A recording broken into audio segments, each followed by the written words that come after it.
పల్లెటూరి మార్గాలు ఎప్పుడూ మట్టి వాసనతో, పచ్చని సోయగంతో నిండిపోయి ఉంటాయి. పచ్చని పొలాల మధ్య ట్రాక్టర్ నడుపుకుంటూ వస్తున్నది రాఘవ్. ఉదయాన్నే పొలం పనులను చూసుకోవడం, చెమటోడ్చి పనిచేయడం అతనికి అలవాటే. శరీరం అలసిపోవచ్చు, కానీ అతని హృదయం మాత్రం ఎప్పుడూ ఒక రహస్యంతో నిండిపోయి ఉండేది. అతని మనసులో ఒకే ఒక రూపం మెదిలేది. ఆమె మీనా.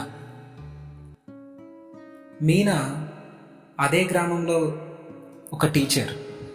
ఆమె ఊరు మధ్యలో ఉన్న మర్రి చెట్టు దగ్గర చిన్నపిల్లలకి పాఠాలు చెప్పే అమ్మాయి. రాఘవ్ పొలానికి వెళ్తూ దారి మధ్యలో మీనాని చూసేవాడు. మీనా వైపు చూడగానే అతని గుండెల్లో ఏదో అలజడి పుట్టేది. అతని గుండె ఎక్కువగా కొట్టుకోవడం మొదలయ్యేది. గుడి దగ్గర కలిసిన ప్రతిసారి చూపుల్లో మాటలు దాగేది. ఎప్పుడూ మాట్లాడకపోయినా వాళ్ళ మౌనం చూపులలో వేల మాటలు దాగి ఉండేవి. కానీ ప్రతి ప్రేమ కథల వీరి జీవితంలో కూడా ఒక అడ్డంకి ఎదురైంది. రాఘవ్ తల్లి కఠిన స్వభావం గలది. ఒకరోజు ఆమెకి రాఘవ్ మీనాల ప్రేమ విషయం తెలిసింది. రాఘవ్ ప్రవర్తనలో కూడా మార్పులు గమనించింది. ఒకరోజు ఆమెకి నిజం తెలిసింది, మీనా వేరే క్యాస్ట్ అని. ఆ తెలిసిన క్షణం నుండి ఆమె హృదయం ఇంకా కఠినంగా తయారైంది. ఒకరోజు రాఘవ్ని అడిగింది, మన పేరు ప్రతిష్టలు ఏమవ్వాలి? మన రక్తంలో కలిసే బంధం ఒకటే, కులం. ఆ మీనా గురించి ఆలోచన వద్దు, అన్నీ మానేసుకో అని గట్టిగా తిట్టింది. రాఘవ్ మనసులో తల్లి గౌరవం, మీనా పట్ల ప్రేమ, ఒక్క మాట కూడా పలకలేక నిశ్శబ్దంగా తల వంచుకున్నాడు. పల్లె పెద్దలు కూడా ఈ విషయాన్ని గమనించారు.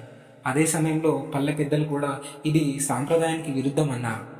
ప్రేమ పేరుతో కులం దాటిపోవడం మనం ఎట్టి పరిస్థితుల్లోనూ అంగీకరించాం, ఈ బంధం ఆగాలి అని పెద్దలలో ఒకరు గట్టిగా అన్నారు.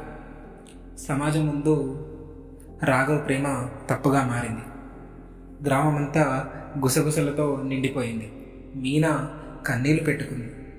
రాఘవ్ ఒంటరిగా మారిపోయాడు. ఒక రాత్రి రాఘవ్ పొలంలో ఒంటరిగా కూర్చొని నక్షత్రాల వైపు చూస్తూ కన్నీళ్లు పెట్టుకున్నాడు. ప్రేమ తప్ప గుండెల్లో పుట్టిన అనుబంధం క్యాస్ట్తో కొలవబడుతుందా అని ఆవేదనతో మాట్లాడుకున్నాడు. ఆ కన్నీళ్లు నేల జారాయి. మరి ఆ కన్నీటి చుక్కలు కొత్త ఆశలు నింపుతాయేమో చూద్దాం. రోజులు గడిచాయి.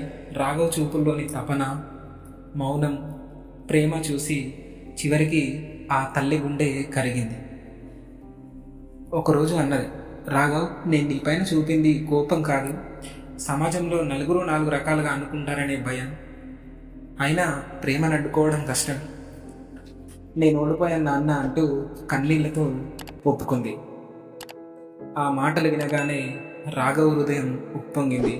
మీనా కళ్ళల్లో ఆనందంతో ఆనంద బాష్పాలు వచ్చాయి. సాంప్రదాయమైన మండపం, పూలతో అలంకరించిన మేడలో రాఘవ్ మీనాలు ఒకరినొకరు అంగీకరించుకున్నారు. గ్రామం అందరి ముందు పెళ్లి జరిగింది. చివరికి పల్లె పెద్దలు కూడా వారిని ఆశీర్వదించారు. ప్రేమ ఎప్పుడు గెలుస్తుంది, కానీ ఆ గెలుపు కన్నీళ్లతో, క్షమాపణలతో, అంగీకారంతో పూర్తవుతుంది. ఈ కథ కేవలం మీనా రాఘవ్ ప్రేమ కథ మాత్రమే కాదు, ఇది ప్రతి గుండెల్లో దాగి ఉన్న నిజం. ప్రేమ కులాన్ని కాదు, మనసునే చూస్తుంది.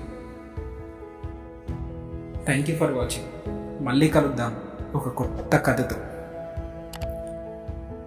వీడియో నచ్చితే లైక్ చేయండి, షేర్ చేయండి, సబ్స్క్రైబ్ చేయండి. వీడియో ఎలా ఉందో కామెంట్ బాక్స్లో తెలియజేయండి. Thank you.